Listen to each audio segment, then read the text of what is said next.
How's it going, everybody? It's Pilot Flame and we are back with another video, and today we're going to be taking a look at the tactics breakdown for the Liverpool versus Manchester City game that took place today, where Liverpool they created a few errors for themselves, mainly due to the fact of Alisson not being able to play it out from the back comfortably, and it ultimately cost them the game. City could have potentially ran away with it earlier, and we'll discuss that as well. But I think overall, Pep Guardiola got his tactics spot on and was able to utilize a constantly changing system of attack, and which caused confusion for the midfield and defense of Liverpool, which ultimately opened them up and created the opportunities that they were afforded. If you are enjoying the series and enjoying other videos on the channel, make sure to leave a like, make sure to subscribe to the channel if you are new, and turn those notification bells on so that you can get the content as soon as it is readily available. And drop us a follow over on Twitter and Twitch. It's PilotFlame226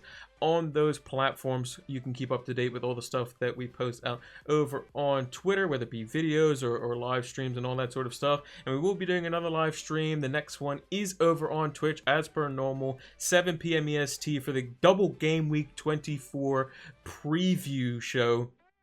That's going to be 7 p.m. EST on Tuesday of this week. So at the time of recording, it's Sunday. It's going to be Tuesday, so it's going to be a full day after the Crystal Palace versus Leeds game. So we'll have all the fixtures done, and we'll have a couple of the fixtures played in the FA Cup. So we'll have a little sneak peek of that, and then we'll also have a fixture video going out later so we can check this stuff out. But now we're going to be taking a look at the tactics breakdown. So let's see how both Klopp and Mr. Pep Guardiola, the master himself, managed to take down Klopp's Liverpool at Anfield this game week.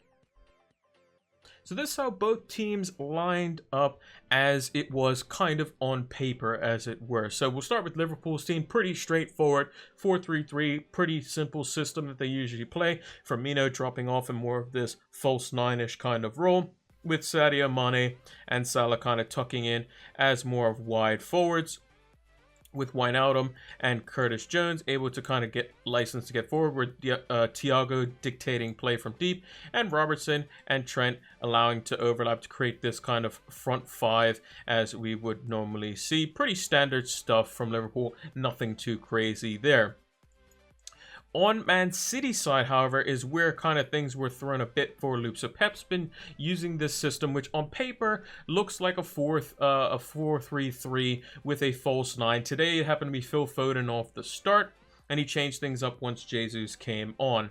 So on paper, it would look like Cancelo playing right back, Stones and Diaz, you know, the partnership that we all would have expected. Zinchenko at left back, Sterling on the right, Mars on the left, Foden or Bernardo Silva, one of those two is going to play the false nine.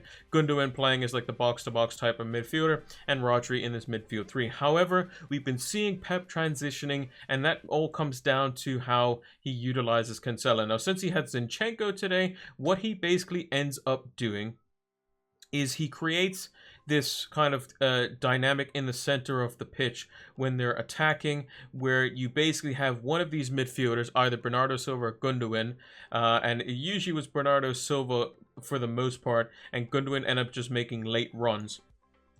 And then what he would end up doing is this, putting Cancelo into the midfield three, and then Stones, Diaz, and Zinchenko kind of go really, really wide on the pitch and kind of create a back three. So it's almost like a 4-3-3 in reverse. And these front forwards will drop off into these pockets of spaces, drop off into this space. Gundogan will make late runs and kind of potentially create, like, you know, this sort of shape here with like the 4-1 and then the 2 here, and kind of make this like kind of triangle so that they can easily bypass midfielders. And they've just got so used to this system, and it just plays out so well because of how good Gundogan is at making it late runs, and Cancelo is so good at basically creating chances from this position. And one of their goals actually comes from Cancelo and Rodri linking up, and the creativity and holding the width. And this is in this kind of style of formation with these kind of like four effective like forward slash midfielder slash winger type players will cause teams problems in lower blocks, because what you can do is you can pin Mahrez out on the right flank, Sterling out on the left flank, and then you just have Bernardo Silva just kind of buzzing in and around this area, Foden buzzing in and around the area as well, kind of assisting overloads on either side, and then you can see like Cancelo going into this space, Gundogan going into this space, and then you see this like kind of front six that kind of stretches the field, and they just want to pull you apart bit by bit until they find that one pass which bang in through between two players, takes a player out of the game, then they have the advantage, and then it's tiki-taka from there basically. So overall I think Pep's utilization of this ultimately gets them the first penalty the penalty that they were awarded, which Gundogan missed. But it also is part of their first goal, as well as kind of the system change after Liverpool had already been basically kind of beat themselves in a sense when they're 3-1 down for their fourth goal. The system change, even though Jesus kind of still acted as if he's a false nine. He's very good at linking up the play. It's just his criticism will come from when he's in front of goal. But I think he's still very good at linking up the play and kind of plays this role as if he's kind of like a Firmino, a midfielder, a false nine type player. But so now that we've seen what the lineups were doing and causing all sorts of problems for Liverpool, actually what we'll do is, because you can see kind of how this would play out, we'll talk a little bit about this really quickly, just kind of show you in practice. If you just kind of match it up and show you how things are going to work, you can see where these sorts of spaces cause all sorts of problems. We have the likes of Gundogan, who's going to be picking up this space. Foden can potentially drop into this space in between three midfielders.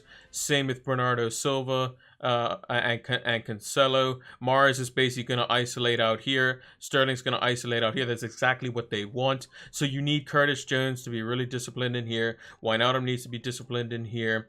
Firmino probably needs to even drop back and potentially help Thiago. And that's not even considering, if you look at the players that are left on the pitch, you have Mane, you have Salah, and then City have 4 players to those 2. So these sorts of players can cause all kinds of problems in and around those spaces. You can have Rodri picking up this position, which is why you want Firmino to drop back.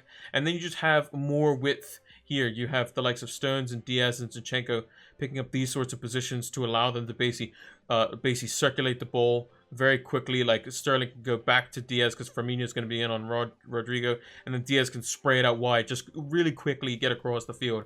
And this width is what also caused a lot of problems for Liverpool. But now that we've explained that, let's take a look at how Man City got their first goal at the start of the second half. So this is the position that Man City finds themselves in. I believe it's Cancelo who kind of plays the ball. He fires it in towards Foden, who has Fabinho kind of pressed up on him. He can't really make the turn because Fabinho kind of can just, kind of shepherd him kind of in this direction. He's not going to be very threatening and kind of have to whip across back in. And he has the pace to basically kind of cut him off. And Trent can kind of come back in and basically get rid of it. So he basically has 2 options. Either look to kind of go backwards and hope that Zinchenko makes a supporting run, or play it into Sterling if he doesn't want to get dispossessed. So that's kind of what we're looking at here. Mahrez is also doing a good job, just like Sterling on the opposite side, holding the width, and can basically, if Sterling is able to get the ball and isolate Trent in this 1v1 here, Mahrez has a very dangerous run in on the back post. Bernardo Silva could potentially get the beating in towards the penalty spot. Same with Gundogan. They can make up a whole bunch of different runs. If Foden also turns into this space, Henderson could potentially come across, which would cause Gundogan to potentially be free in the middle. And that sort of how that transpires. So Foden kind of realizes, I can't really go anywhere. I'm going to kind of pull somebody out of position. And what he ends up doing is he ends up basically kind of making a little maneuver here. Trent tries to get the better of him and see if he can cut the pass off, but Foden's just too quick with his feet and ends up firing it into Trent here. Now, what happens is Wijnaldum assesses the danger, comes in, Fabinho assesses the danger, comes in, and Trent kind of assesses the danger as well. Now, Foden being the bright player that he is as well as Gundogan, these are the two main players off the ball that do well here. Foden realizes that there is going to be an opportunity where Fabinho, if Sterling gets past Trent, which he has confidence that he will, he's going to have to address him probably somewhere around this mark here, which means that there could potentially be a gap in between these two to where he could be in on goal if Sterling is able to get that like kind of 1-2 pass in and around the box, which City are very lethal at. So what happens? So Henderson kind of drops off the play and kind of ends up making a run into this area, whereas Gundogan ends up making his late run as he normally does in and around just in front of the penalty spot.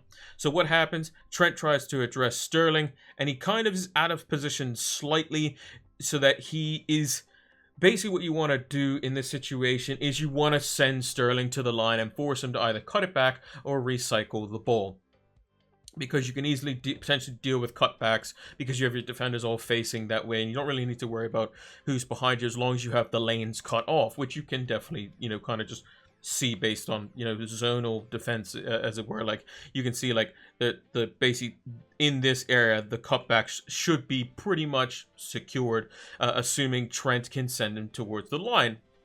However, Trent is a bit too far up, and what that allows for is Sterling is able to go past him. Trent really doesn't put up a kind of any form of defense, really. Sterling just kind of quick little shift, goes in and around him, and then Fabinho comes to address the situation here.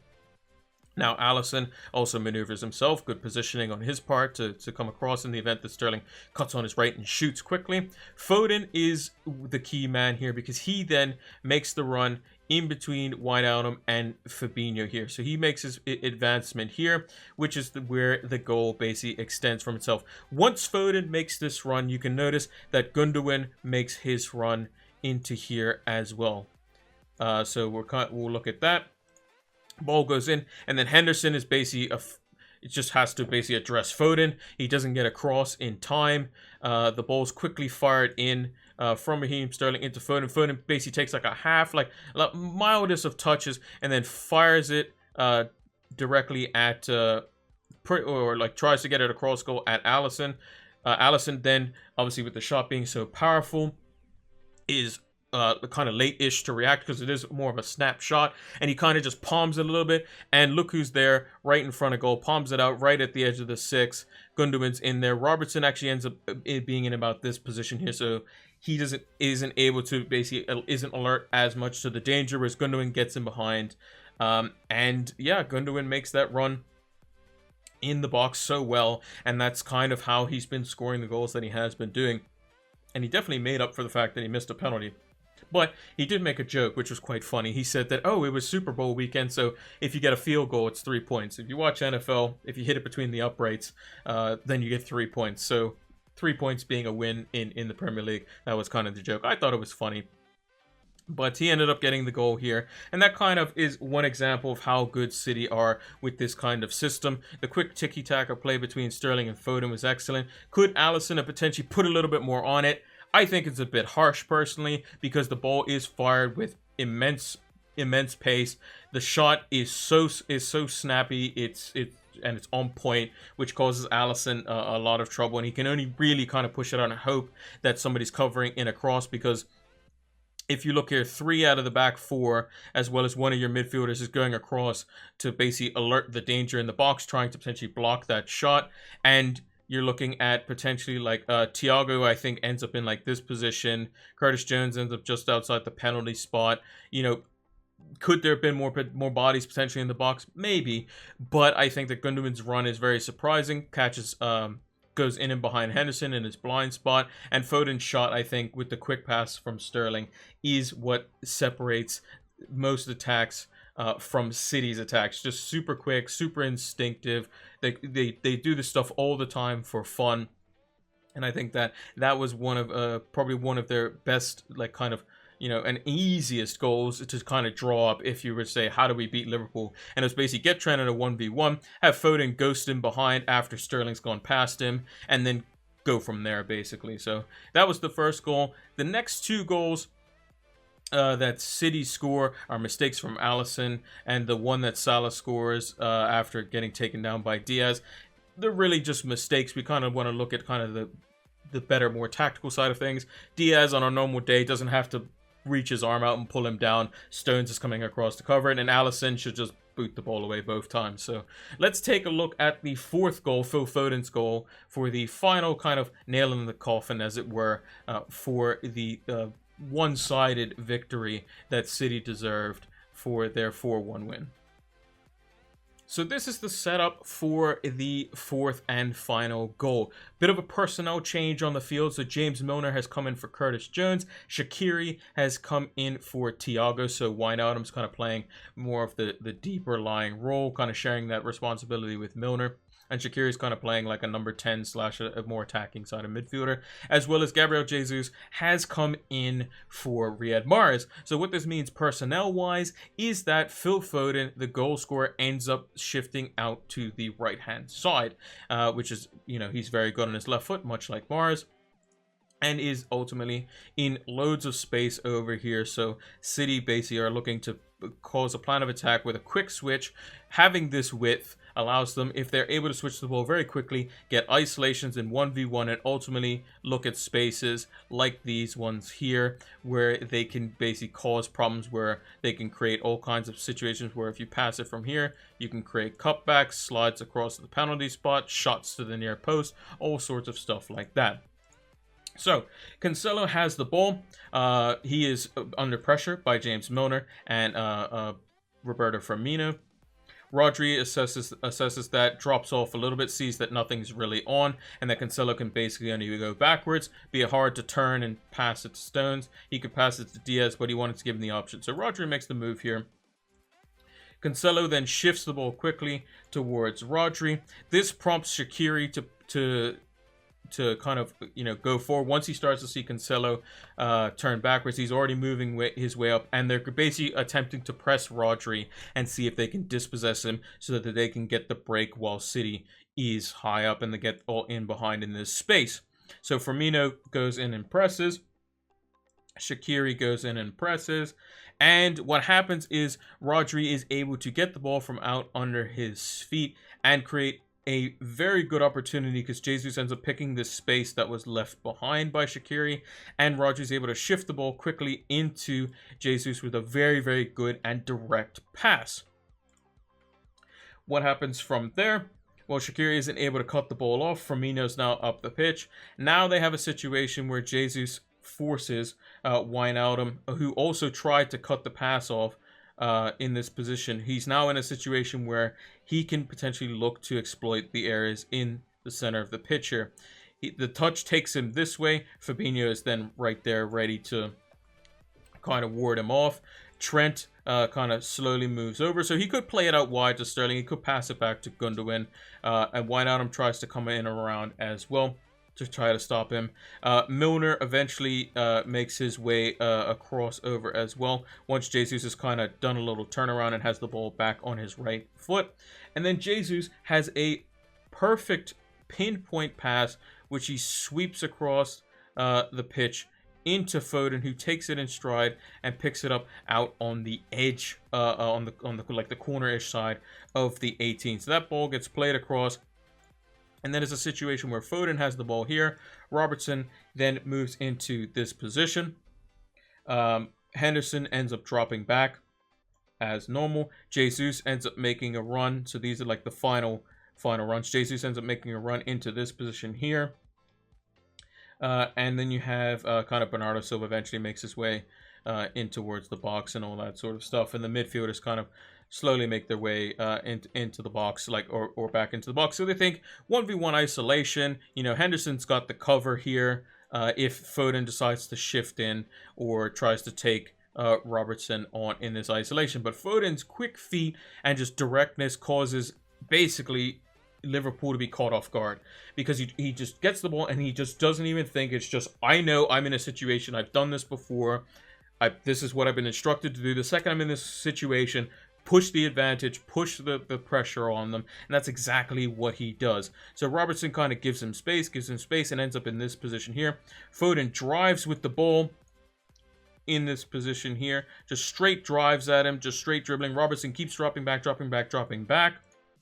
and then Foden takes one quick touch off onto his left foot, and then ends up with a shooting angle to whereas the power just absolutely just completely removes Alisson from it, and it's a very good shot overall. Could Alisson have potentially done better by staying a little bit taller? Maybe, but I think the power is just, it would have been very difficult to stop, and it ends up going basically in the roof of the net. And Foden's just sheer brilliance in that situation where he basically says, I know I'm in a situation where I know Henderson can't come across to cover if I'm quick about this. I know that Robertson is a very good defender, but it looks like he's giving me enough space to where it's just snap of a finger, drop of a hat, bang, in towards the box. One couple touches, one touch off to give himself a little bit of shooting space, and a snapshot straight into the roof of the net. So that is something that is also extremely dangerous about City as well. The link-up play from Gabriel Jesus. When you think, oh yeah, they're going to play it out to Sterling and they're going to go for the 1v1 isolation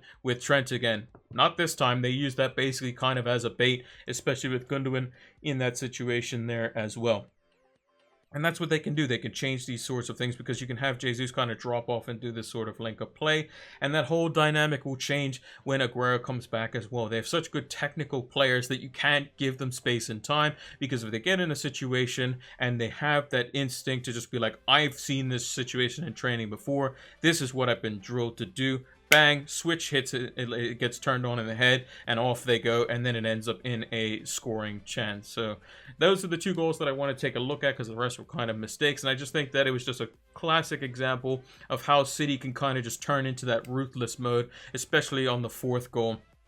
And the first goal was kind of a glorified example of how they can use their new system to basically hurt you by using the width, even if you are defending in a deeper position. But yeah, Man City fully deserve the win.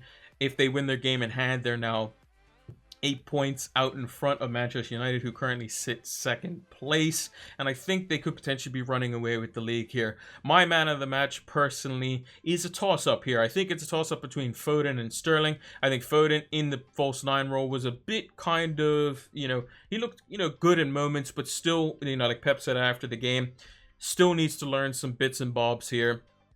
But once he gets out on the wing where he knows where his strengths lie, he can show how devastating he actually is. So I think I'll go joint man of the match, Foden and Sterling, for this game. 4-1 defeat for City. 4-1 defeat for Liverpool, rather. Just can't be taking the win away from City. They were so good in it. Man City, 4-1 victory.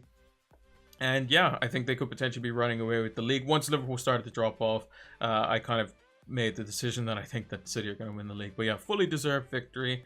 And yeah, that's it for the Tactics Talk for this week. And that's going to do it for this week's edition of Tactics Talk between Liverpool and Manchester City. If you have enjoyed the video, make sure to give it a like. Make sure to subscribe to the channel if you are new, and turn those notification bells on so that you can get the content as soon as it is readily available. And drop us a follow over on Twitter so you can keep up to date with all the different things going on over there, whether it's new content or different posts or lineup announcements, all that sort of stuff. And give us a follow over on Twitch, where we'll be doing all our live streams for FPL. The next one going to be Tuesday at 7 p.m. EST. So at the time of recording, it's today, Sunday, the 7th of February. So it's going to be on the 9th, 7 p.m. EST. Make sure to come check us out for that. And we'll also be doing a deadline stream for Double Game Week 24 as well on the Saturday, 1 hour before the deadline. Thanks for watching, and until the next one, take care.